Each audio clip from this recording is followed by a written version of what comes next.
The foundation for the assignment of astrology to the field of anomalistics is the assertion that astrology functions on a basis not yet fully understood.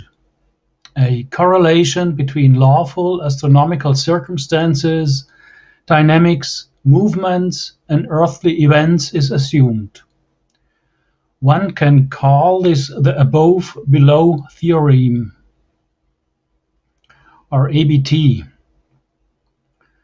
The regularity and calculability of astronomical dynamics, including the basic astrological meaning attributed to them, represents a central prerequisite of astrological practice. If one takes the few stable findings of research on astrological correlations seriously, the assumed above-below connection represents a scientific anomaly. Usually, this connection is experienced as evident in practical applications, such as the interpretation of a birth chart or a prognostic horoscope. In this process of experiences subjective evidence concerning the reliability and truth of astrology, another level comes into play, that of the interpreter and the receiver of the interpretation. It is no longer a matter of the theoretically modeled above-below connection, but of a complex, often interpersonal interaction that is susceptible to influences of the most various kind. Regarding conventional explanations, the success of an astrologer can be based on cognitive failures such as the Barnum effect, intuition, cold reading, or other means of gathering information. From an anomalistic point of view, success is mainly based on the interpretation of astrological factors due to the above-below connection, or psi-ability of the astrologer, and, in some cases, synchronistic events. Therefore, an important distinction is whether a scientific study on the validity of astrology investigates the above-below theorem, or whether the hit rate, that means the performance of astrologers, is examined.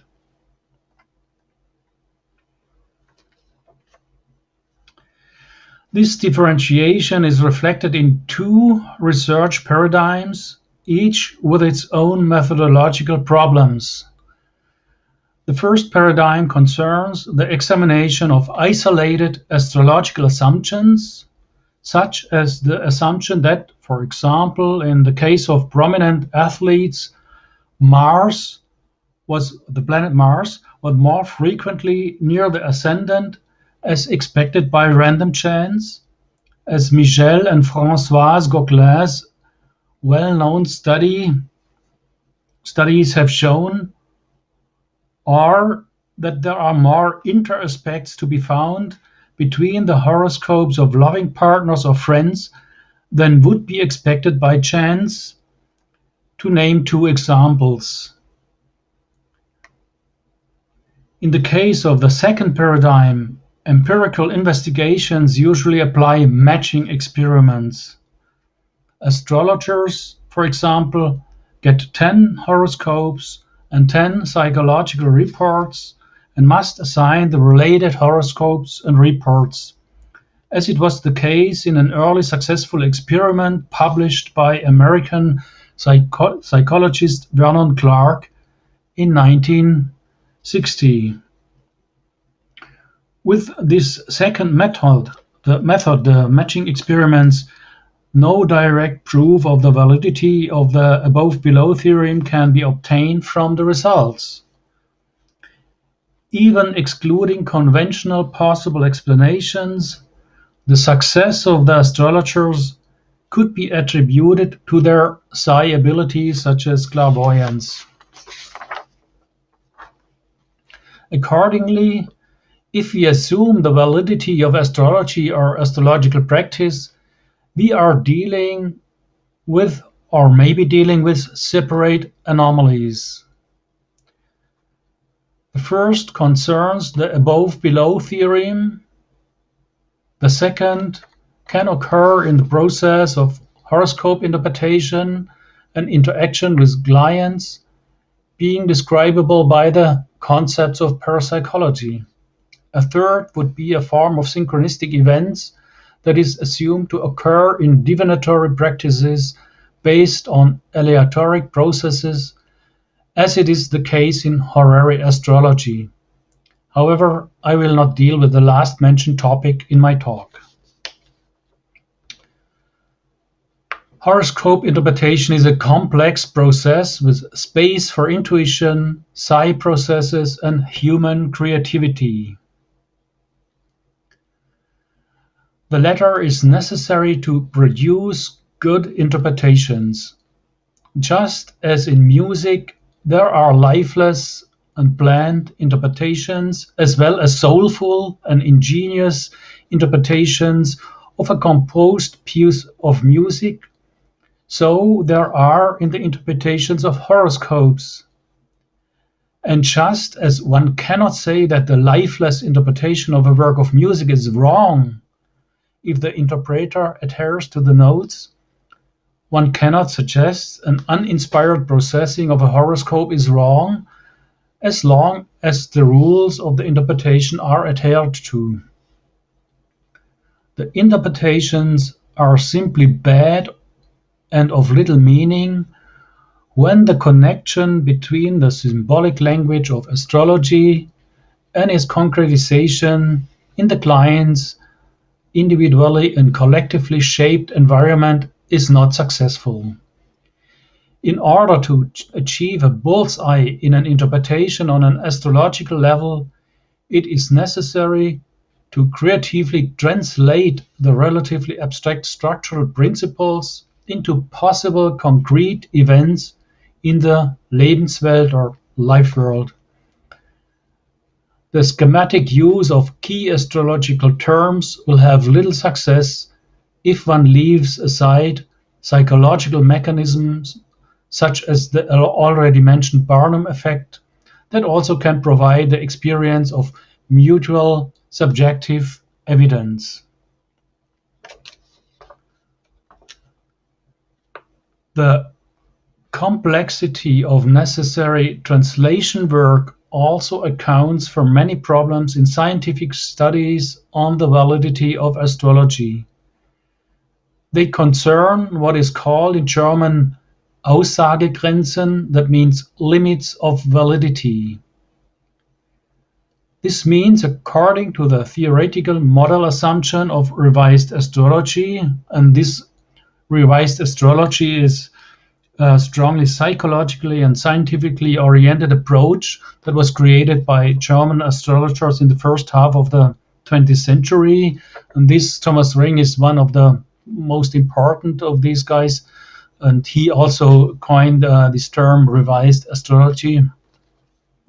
So according to this theoretical model, one only finds structural features and character traits in the chart that must be interpreted in relation to external conditions. If, for instance, a favorable Mercury position is associated with a pronounced ability to think and communicate, no conclusions can be drawn about the IQ. If there is a severe degree of impairment of the ability to communicate due to a severe mental disability, the favorable, in quotation marks, Mercury position in the birth chart can only be determined in comparison to other severely mentally impaired people. But since there is no agreement among astrologers on the significance of these limits of validity, this leads to regular overestimation of one's own capabilities among astrologers, and also to matching experiments in which astrologers, to name one example, are asked to distinguish horoscopes of 100 smart pupils and 100 mentally retarded pupils and to allocate them to the respective groups. The allocation performance of the astrologers involved was even marginally worse than if dice had been thrown. Who would be surprised?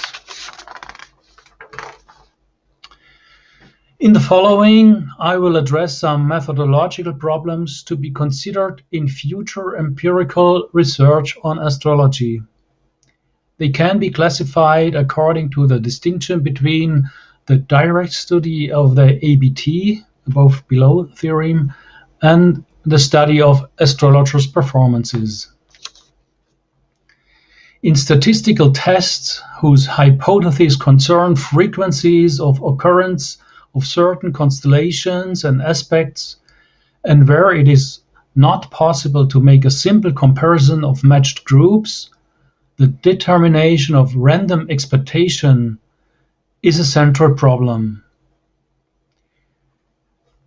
Different methods are used to deal with the resulting sampling problems and creating control groups.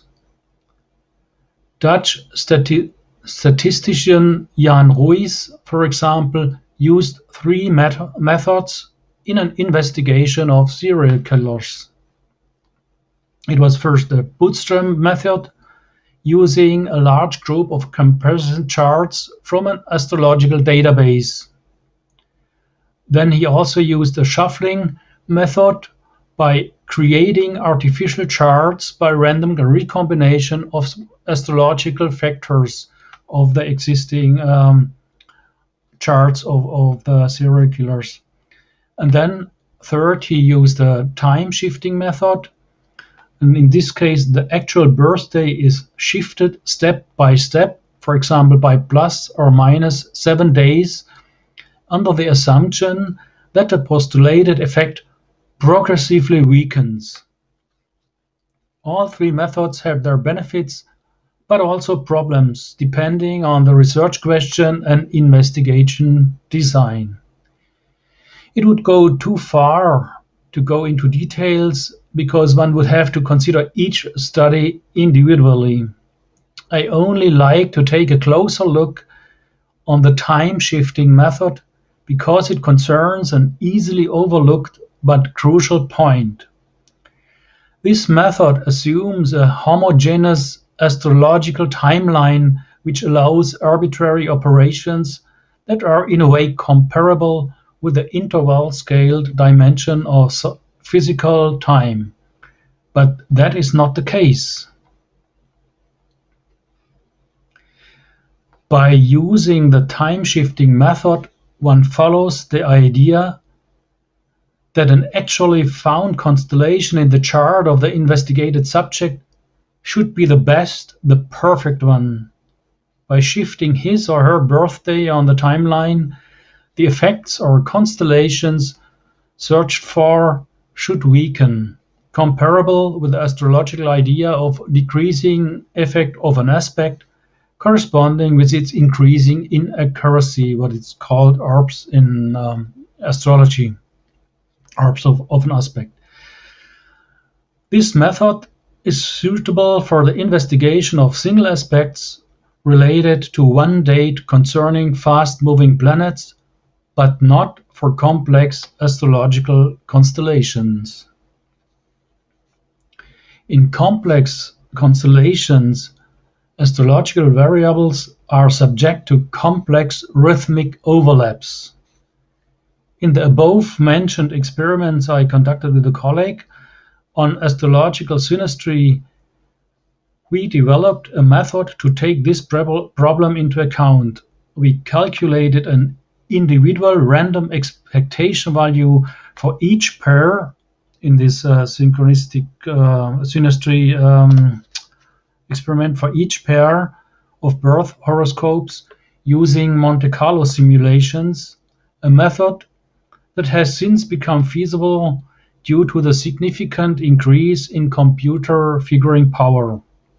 With this technique, the complex superposition of the orbital movements of the relevant celestial bodies are adequately considered from a geocentric perspective.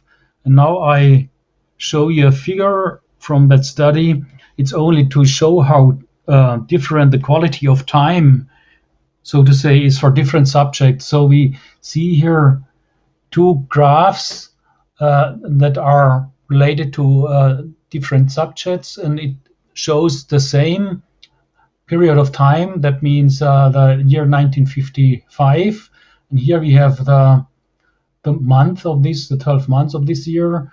And we only have to look at the line above here, and we see that they are differing significantly. So where here is a large peak in August, September. Here we have a valley, and here we have also a gray line to see that here we have a high peak, and in this chart we have a low peak. And this is the astronomical situation in the very same year, but related to the aspects to the birth charts of different subjects. Only for the illustration how the time quality has to be considered in relation to the individual birth charts.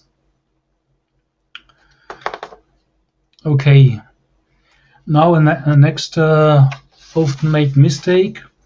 Another problem that is almost universally ignored by both astrologers and skeptics is how to deal with the signs of the zodiac in classical studies of correlation, for example, between sun signs and occupation.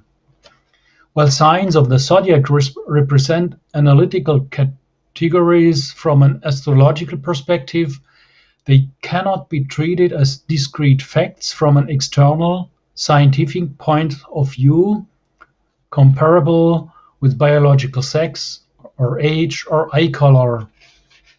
The zodiac, divided into 12 30-degree sections with the respective zodiacal sign assignments, represents a human construction and cannot be treated as a natural given property. So, if one wants to check the connection between earthly events and planets in zodiacal signs, then one has to test against other divisions of the zodiac for control. Take about 45-degree sections or 20-degree sections, or shift the beginning of a section. The direct examination of the ABT usually describes an earthly fact, event, personality trait, career choice, to which correspondences to the astronomical system are thought. Events such as suicide, car accident, and lottery win are clear facts. However, even though the first mentioned event is also clear in its consequences, it makes a significant difference whether a car accident only caused a minor loss or whether it is a life-changing event. And if one makes a small lottery win with 3 correctly typed numbers out of 6, then this may even cause disappointment because one had hoped for more. A similar problem arises when one takes the fact marriage. Whether it is marriage for love, marriage for convenience, a forced marriage, whether it is happy or unhappy, must be distinguished.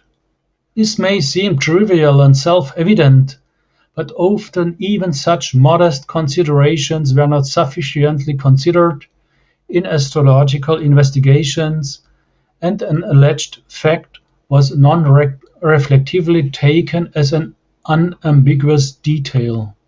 Thus, the probability of proving a potentially significant correlation is extremely reduced. Similar caution is required when using questionnaires for self-disclosure of personality traits due to the discrepancy between idealized self-perception and actual personality profile and behavior. Even simple astrological prior knowledge, such as knowing one's sun sign, can significantly distort answers.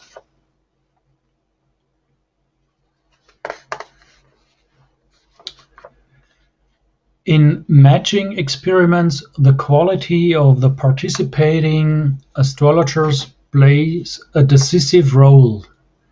The success of the counseling is the result of many factors, some of which are independent of astrology, such as intuition, psychological empathy, cold reading, and maybe clairvoyant abilities in combination with well-known cognitive illusions. Therefore, meaningful consultations can also be made on the basis of false horoscopes. However, in matching experiments, quality of an astrologer does not refer to such success, but to an ability to work self-aware on what basis individual interpretations and statements are made. A sensitivity for the limits of validity described above is of central importance, as well as a sensitive handling of the language, for example when writing short assessments for clients. One point of criticism of such matching experiments is that they represent artificial situations. The participating astrologers would have to adopt practices that do not correspond to their standard practice, which would make failure understandable.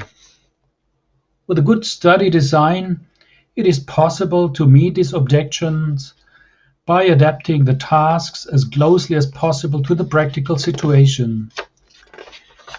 This can be done by leaving the use technique completely open and allowing questions about the chart owner, as long as they do not concern points to make an assignment to the horoscope possible by non-astrological means.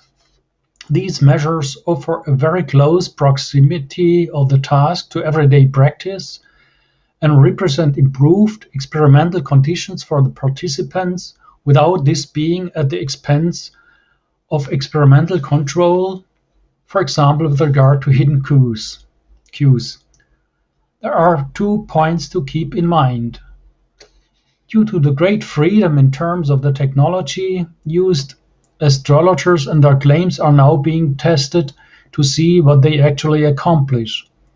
Astrology as a key system of symbols and interpretations is pushed into the background. One simply does not know how it was applied and what role it played in the first place.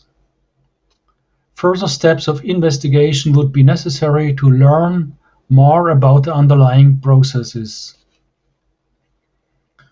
Furthermore, the question of what qualities are required in astrologers in order to increase the probability of successfully solving the tasks is gaining in importance.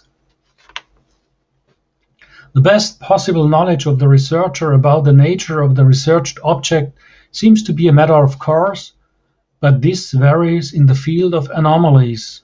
Furthermore, some scientists feel able to conduct studies on astrology without properly understanding how astrological practice works and what they are investigating. This results in poor or meaningless studies that fill the statistics and are weighted equally as thoroughly thought-out studies. The few but nevertheless impressive positive individual findings both on the above-below theorem and on the field of matching experiments assign astrology a justified place in anomalistics. Expressly, the anomalistic approach requires respectable knowledge of different astrological approaches as well as the mechanisms leading to experiences of subjective evidence in astrologers and clients. Only then is it possible to sufficiently formulate hypotheses in which it is clear what is being tested. In addition to many unobjective and non-informed criticisms, there is also a number of important critical works on astrology that offer illuminating insights into the process of contemporary Western astrological practices. Dean's Astrology and Human Judgment, and Kelly's Why Astrology Doesn't Work, for example, offer unpleasant but nevertheless very important expositions for astrologers that provide a clearer self-understanding for their own actions. The latter essay particularly displays many possibilities for self-immunizations, a closed system such as adept astrologers are working with, which eventually remains irrefutable due to its complexity. For each failure, a system-immanent or external reason can be found, seemingly more or less plausible. Still, this does not mean that the above-below theorem, as a scientific anomaly, is not scientifically accessible in general. It also does not mean that astrologers' excuses for their failure are necessarily not valid arguments and should therefore not be taken seriously. Summarizing the requirements for scientific studies on the validity of astrology, we get the following list.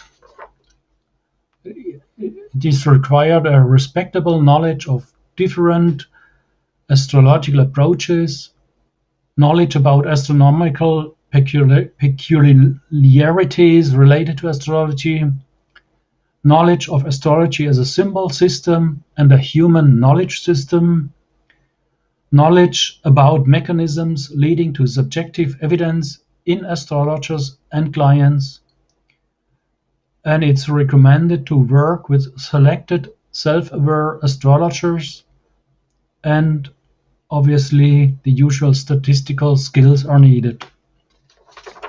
With this presentation, an attempt was made to encourage researchers to re-adopt earlier approaches, increasingly falling into oblivion.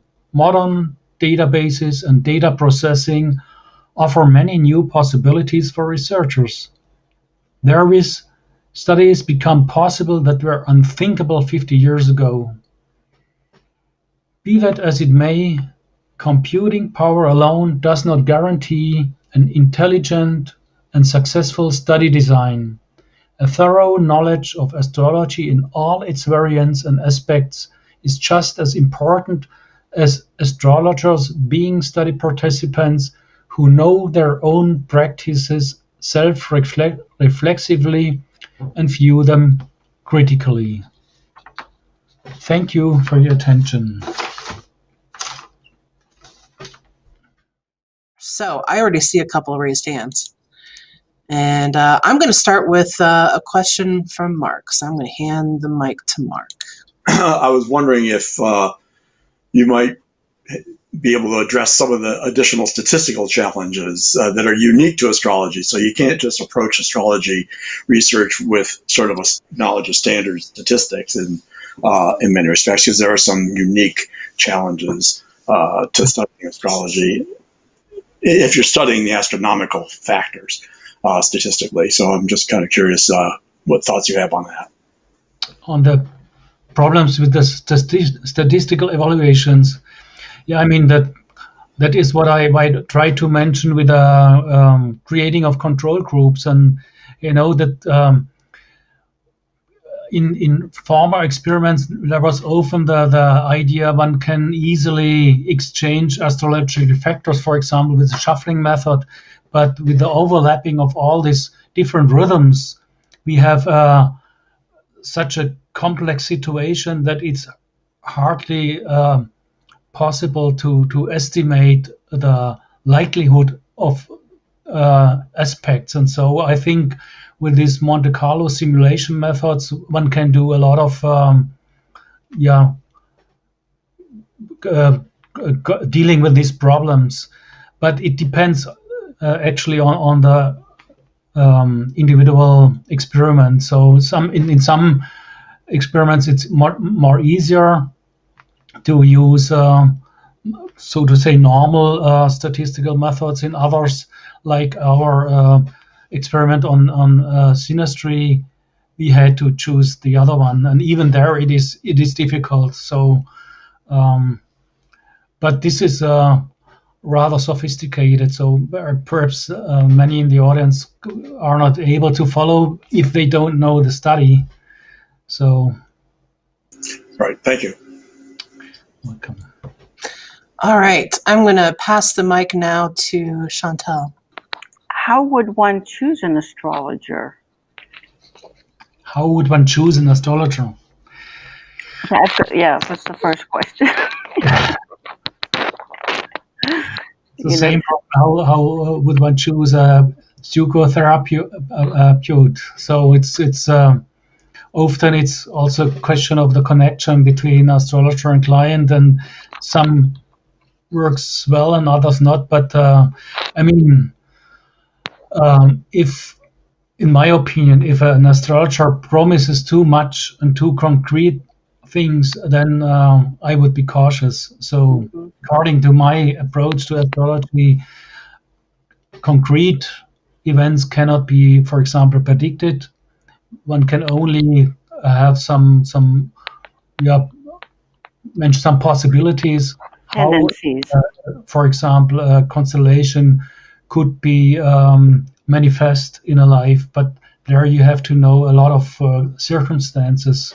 So, to really possible answer. Yeah, no, it's kind of a, because you're trying to find information, and so, if you have different if you have different astrologers doing the same person and looking at the variations of their readings, that seems like probably the best way to go to kind of get it normalized, right? There's, I don't know. Yeah. The next question, real quick.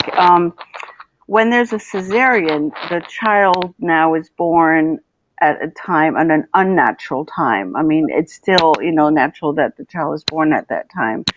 And so, have you had any thoughts on that?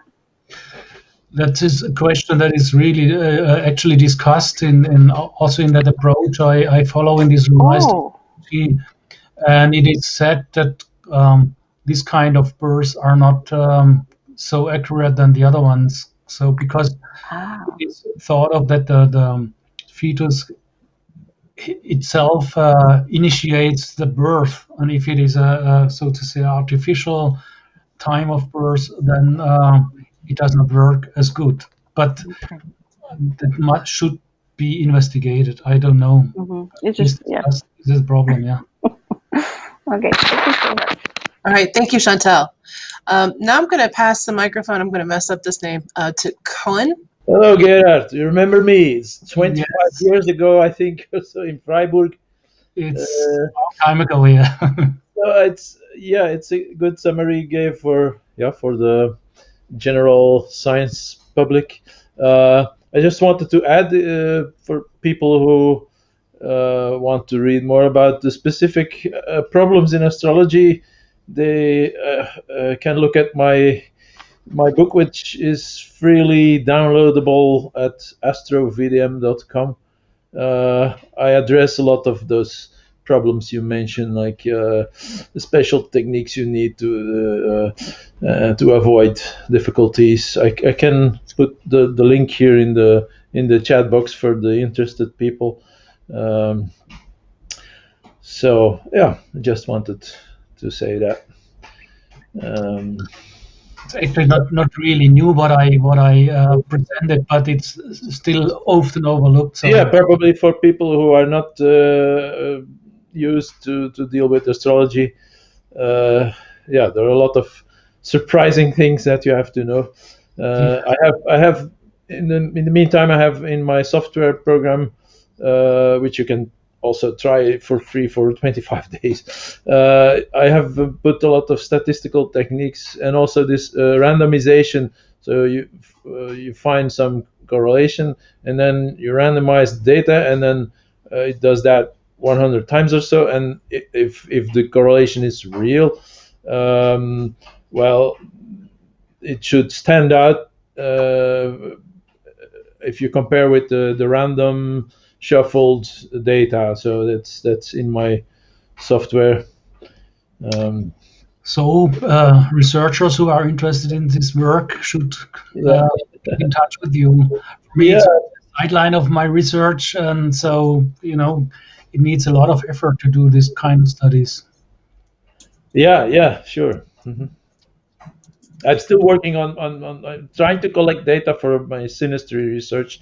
If Okay. people want to collaborate or have data, just contact me. All right, and then finally we have Courtney. Thank you, Gerhard, for all of your hard work and lifetime of experience on that paper. I understand it's such a vast problem to tackle in the first place, the idea of researching quantitative research in astrology. And I just wanted to pursue a bit of what Mark had brought up on the ideas of research design, methodologies, statistical approaches. I worked for some time with Kyösti Tervainen in Helsinki, and he's had over a dozen papers published and peer-reviewed, researching just on the Göklan data, and he's got this really good shuffling bootstrap methodology for doing the control groups and using p-values. And in the process of all of that, I think that we were able to come up with some really simplified research designs that solve a lot of those problems. And again, they have been published in correlation. I just want to bring up one. For example, working with complete data sets takes a lot of the statistical problems out of it. I've got a study that we did on championship head coaches in American football, where we worked from a complete data set of all the coaches who had worked as head coaches in the American Football League. And we're able to sort out the ones who'd actually won championships from the ones who never won championships. And got extreme variance between the two data sets. Now Kyösti ran p-values on them, and they were very significant. But with complete data sets, that's not even entirely necessary. And again, extreme differences in signs, planetary positions, and tropical signs.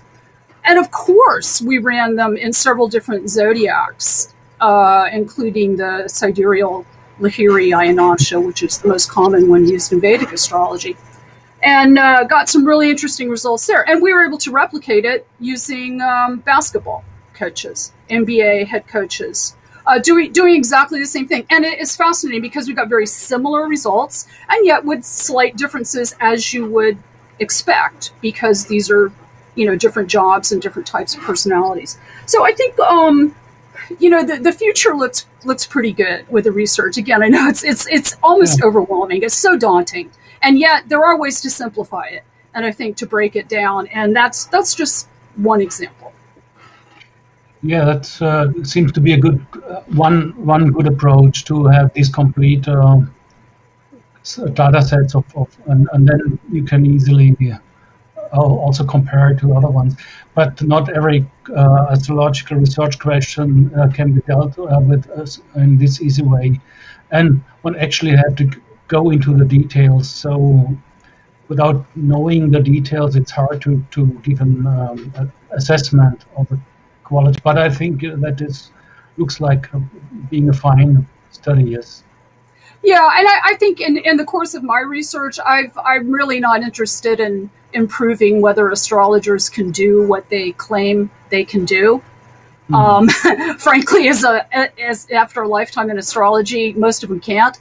But to demonstrate the reality of some kind of planetary influence, for me, that's the research question, and that's what's led me in those directions. So thank you again for your work. It's really fascinating, and I look forward to reading your paper. You're welcome. Thank you. All right. Thank you for your comments, Courtney. I have a couple, at least one question in the Q&A. Hold on, I got to get on the right screen here. And this question comes from Nuzi Hanif. And she is asking, is there any difference in how amenable Vedic astrology is to scientific study as opposed to Western astrology? I think the problems are the very same, but I have to confess that I don't know much about Vedic astrology. I mean, it's a different, in a way, a different knowledge system, but the problem seem to me for me to be the very same. So that is also applicable to that. So. Okay, and then Carl asked me a question in chat. I'm not sure if I understand the question, but maybe you will. He says, "Hi, Annalisa, could you ask Gerhard to talk about or describe just what the symbolic in all caps, symbolic thing means?"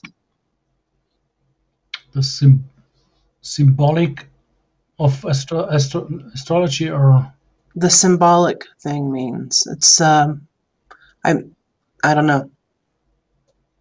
Oh, in this description. The symbolic in this description. Description that you used in your text. How I use the term symbolic or a symbol system. I mean, we have a knowledge system, so to say, with astrology, where some external elements are loaded up with a symbolic meaning. So we know what Mars means, we know what Venus means, and that are attributions that are and the Mars and Venus became a symbol for certain content, so to say. And the symbol, you can then relate this symbol to different contents. You can relate a symbol of Mars to psychological issues. You can also use it on a physiological level, like it is related to the blood or to iron on another level. And on the psychological level, it means to approach something or aggressivity or something like that. So the symbol is applicable to different layers of reality and experience. I don't know if I answered the question, but an attempt. Okay, and then this is going to be the last one. I have another raised hand, and this one is Philip Brown, so we're going to hand him the mic. Hi, Gerhard. Hi. A general question and a specific question. So my general question is, how sensitive is a birth chart to the time of birth? If you don't know the exact time of birth, but you know, say within half an hour or an hour, okay, will it make a big difference to the birth chart if you don't know the exact time? It makes insofar a difference that you cannot make such an accurate interpretation of the birth chart. Several elements remain the same even if the birth time changes. But for example, ascendant can change, and that is a rather important element. And also to see in which areas of life some things happen more likely than in other areas, that can change. But for example, if somebody is more an introvert or extrovert person, or some more basic characteristics of personality, that will remain the same. There it makes no difference if you don't have the exact birth time. I see. Right.